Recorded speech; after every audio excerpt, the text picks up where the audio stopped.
Okay, so hello, welcome to the channel, welcome back, whatever. Hands are not bleeding right now. I'm on my third cut of the day. Got a cut that's filled with clay, one that's unaffected. And we are finishing up the cats for the Valentine's Day cat special. The whole month, again, will be nothing but cats. I should have put a lot of stories of heartbreak in there too. I very easily could have, but I chose not to do that. I don't want to get too crazy on the channel with that. But I will tell you, one time I was dating this attorney, and she was trying a case, and she had come home and started talking to me about the case, and I had a really rough day at work. It's, they're trying this guy. I think he's innocent, etc., whatever. And I'm not gonna lie to you guys.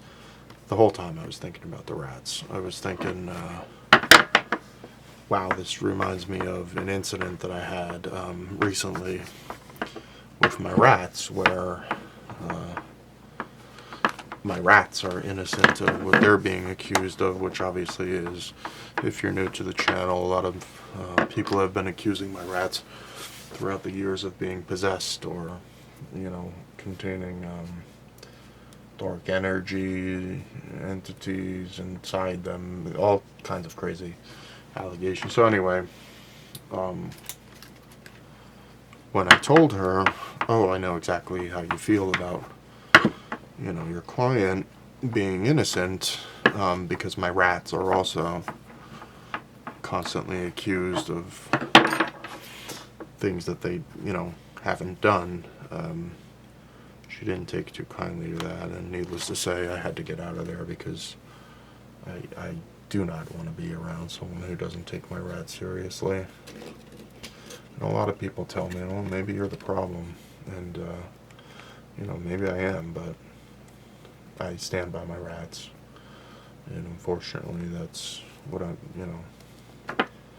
some people were made to, have a family or work in an office or work in a, whatever you do with your life, and some people were just made to make rats, and that's what I like doing, that's what I love doing. So I'm not,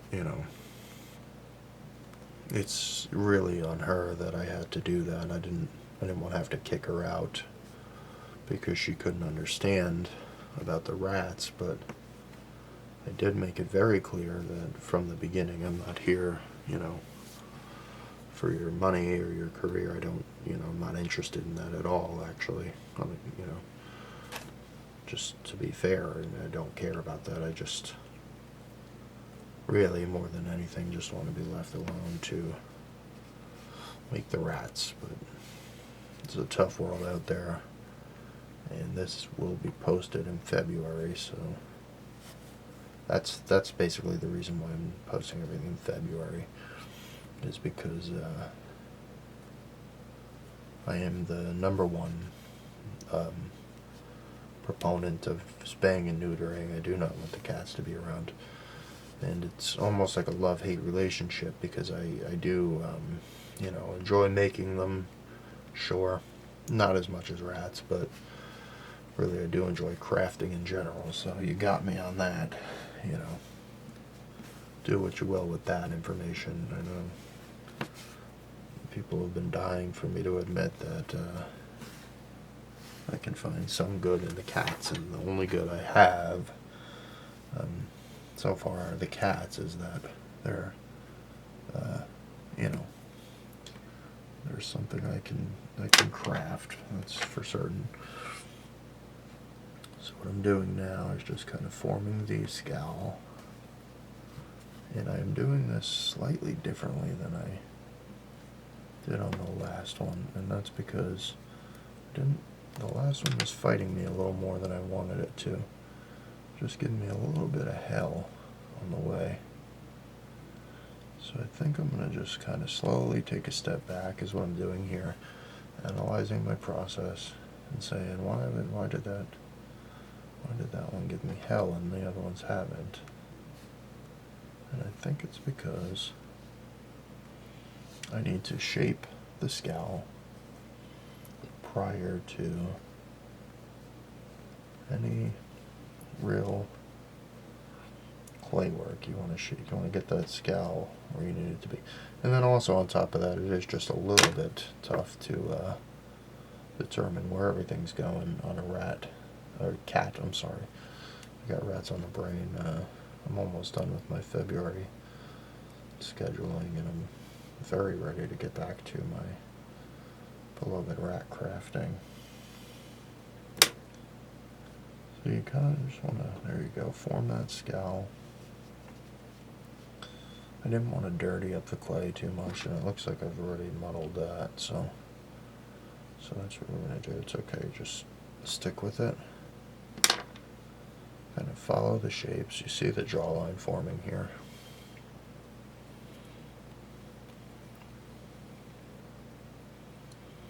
Kind of can see where we're at. So we're gonna form this out. This is where they get you every time.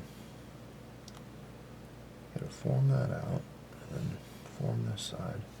I think this side is too.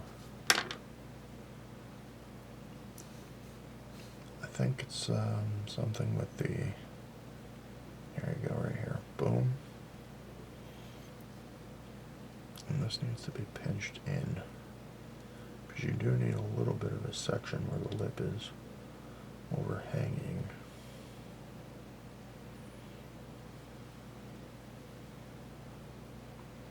Form that, follow that down, okay.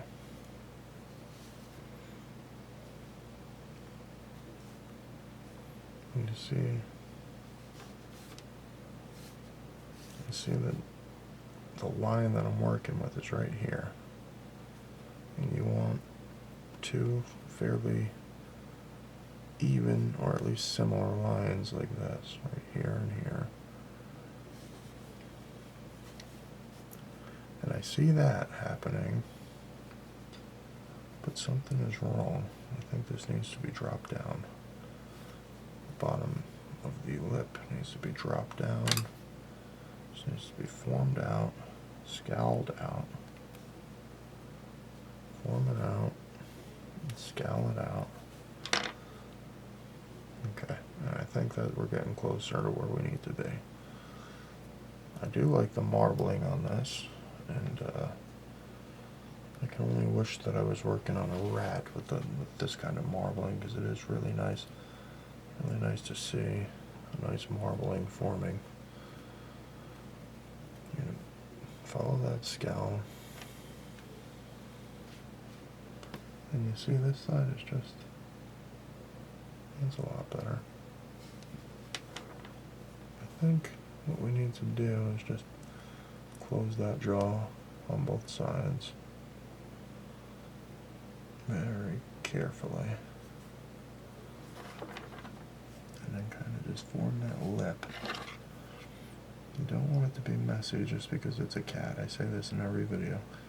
Just because it's a cat does not mean it can be something that's messy or not up to standard.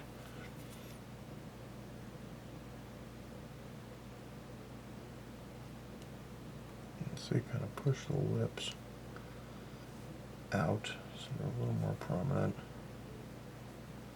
You see it from the top, you can kind of see that. I see that scowl, where the teeth would be just kind of jeering at you. Okay, and what we'll do now is we'll just pop a couple large teeth in here and we'll see where we're at.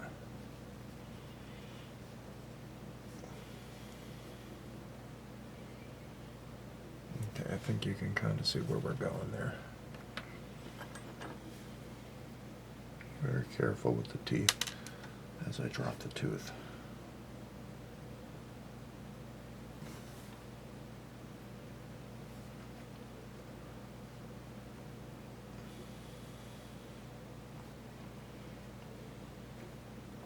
A lot of people have actually reached out to me about these cats and said, wow, you know, that's actually shocking. That looks just like my cat.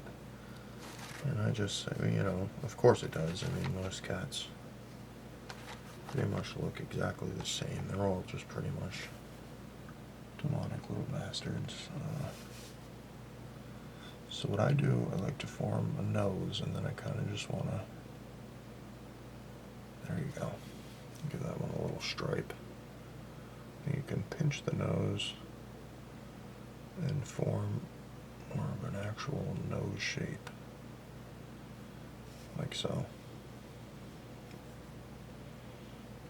The problem with this color selection is you need it to be, once you have, there you go, you need it to all kind of form together and work together. Okay. Well, there we go, we have that. I don't like how messy the mouth looks, but I do think that it is just mostly due to the coloration of the clay that it's looking so uneven.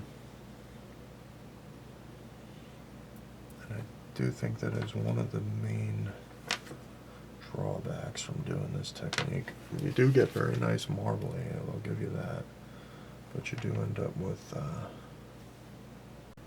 fighting for your life with the clay. Okay, so we want that to be, maybe this one needs to go in a little. You want them to be fairly even. I think that's pretty good. Okay, and for this cat, I'm going to go ahead and give it 2 eye sections, kind of equidistant from the nose. I should get this off of my hands, but I'm going to roll the dice and see if we can get 2 clean eyes. And we cannot. Right off the bat, I'm certain of that. So let me go wash my hands. Actually, before I do that, let me form 2 ears. And I've been going a little bit overboard with the ear sizing, so, and I'm doing it again. So you can, the more you want to swirl or whatever, you can do that just by pressing in, or you can just say, I want this to be mostly black for the ears, which I do. And then you can just find a section with more black than white. Split that into 2 ear sizes. And kind of just form those ears.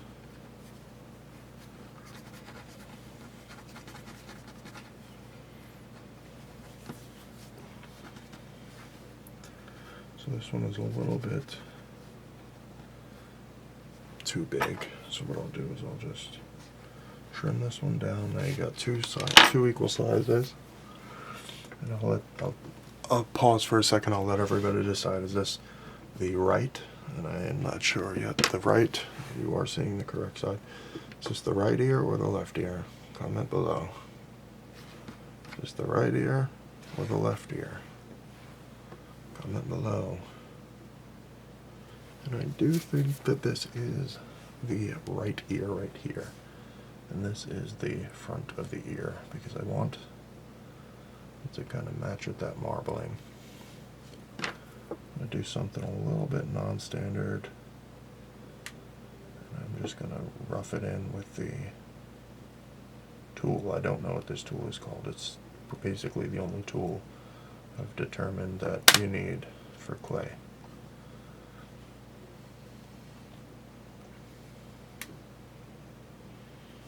And I got that ear going kind of right to the jawline.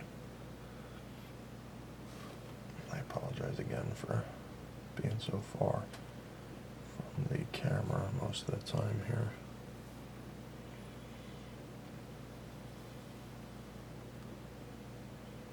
We're going to rough that in.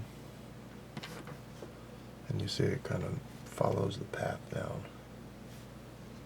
And this one, I don't know if this is a good color or not, but we're going to go ahead and try it out. Yep, that looks pretty good to me. Kind of get that right where the other one is. Lightly roughing it in with the tool. And then kind of just pressing it down, forming it in all the way. You can pull it back out if you need to.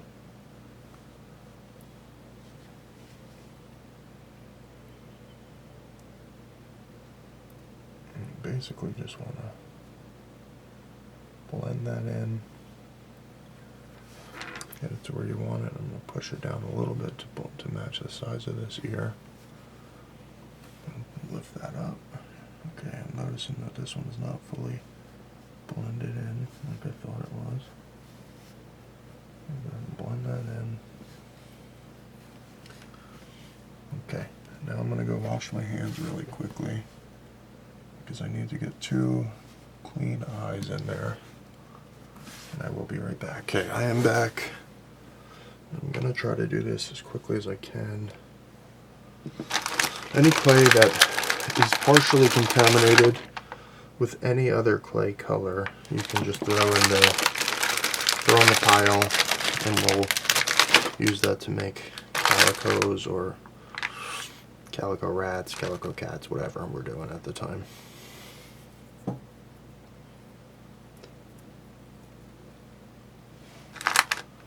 I'm seeing that the nose needs to slightly be adjusted, and that is very minor at this point. We're very close to being done with this.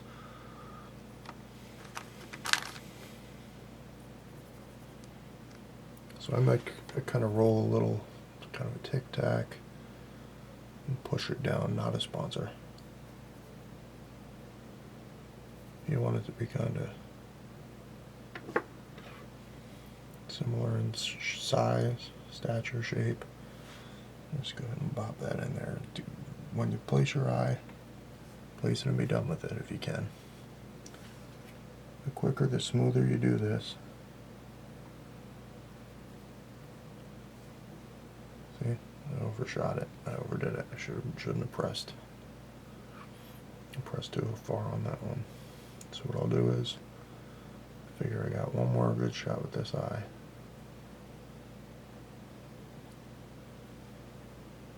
Overshot. The eye is a little bit too large. Either that or the eye hole is a little bit too small, one of the two. Either way, it needs to come down in size.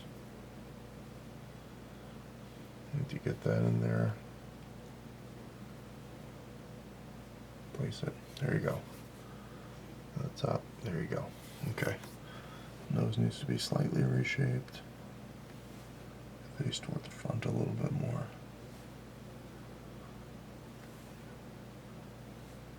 And I think that's all for this one. I will add the whiskers now, the whisker holes now, and be done with this one. I am putting the whisker holes on a slight angle, so they angle outward from the mouth.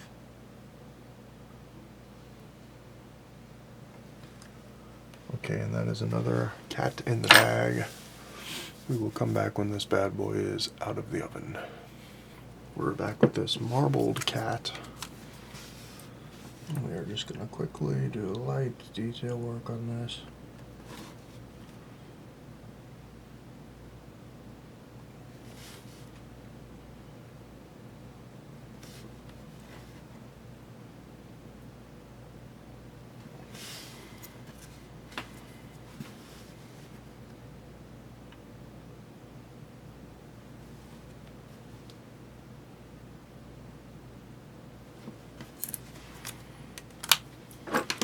I'm going to go ahead and give it a little pink for the nose, not too much, don't want to go overboard. A little dab of pink for the nose. And we'll do a little bit of pink for the ears. Don't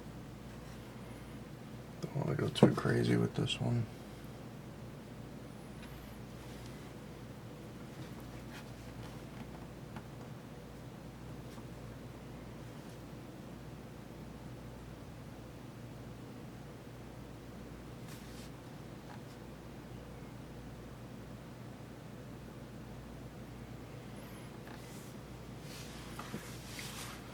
Then obviously we will finish this cat off with a little tiny dab of blood to the teeth. I'm not going to do the signature crucifix on the forehead for this cat because this cat is a little bit... hell, I guess I'll do it. You talk me into it. No, I'm not going to on this cat. I think the marbling is good. I don't want to ruin it. And we will be back with whiskers. Okay, this cat is ready for whiskers. So let me see. I have 4 whiskers set out here. I'm going to be fairly quick with the glue process. I'm getting a little bit more advanced. I know I've been doing this for quite some time. But this is new glue, like I always say. For years and years we were using poisonous glue on accident, and that caused a lot of trouble. So now that we are spending on the good stuff now. So now we at least know our glue isn't going to get anyone sick anymore.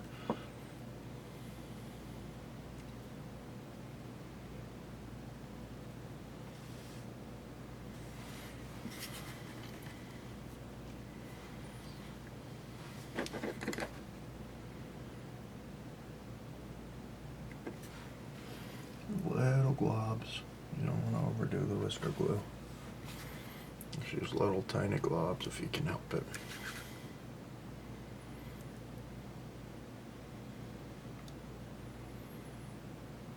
The least amount you can safely get away with, I think, will actually hold it in there better than if you have just a giant glob.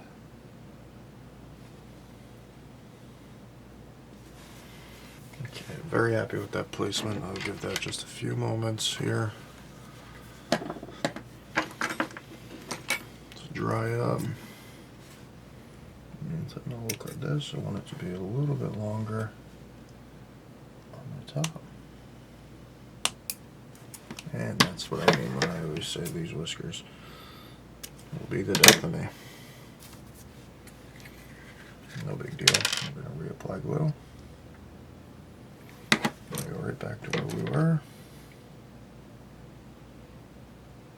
Make sure you have a confident whisker placement. And I think that might actually be better than our original placement. We will just trim this bottom whisker. Okay, now this one's a little bit too long. Okay, that's the front of the cat, that's the side of the cat, other side, and I will post pictures of this cat. Again, thank you for watching.